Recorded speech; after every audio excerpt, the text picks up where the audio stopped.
Il y a beaucoup de gens qui font beaucoup de choses, hein, alors notamment l'OMS, les associations, il y a aussi des gouvernements. Hein. Je crois que la question, le problème prioritaire dans ce problème d'alcool, c'est la volonté politique.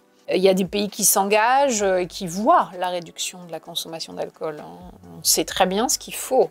Je rejoins complètement ce que vient de dire Karine. Les seuls qui ne sont pas à la hauteur, ce sont finalement nos dirigeants. Mais la société, elle est au rendez-vous de la santé publique. Donc je pense que les femmes et les hommes politiques qui ne pourront plus continuer éternellement à faire semblant que ce produit ne pose aucun problème et que c'est seulement de la richesse économique pour le pays. Il va falloir que nos dirigeants prennent conscience de cela parce que c'est une véritable attente. C'est une véritable attente de la population. Et il y a beaucoup d'acteurs qui se mobilisent dans la société civile.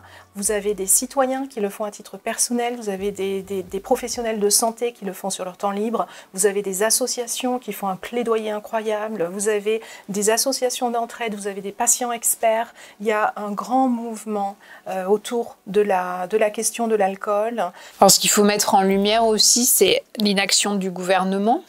Mais à l'inverse, l'action du gouvernement pour réduire l'impact des mesures de prévention.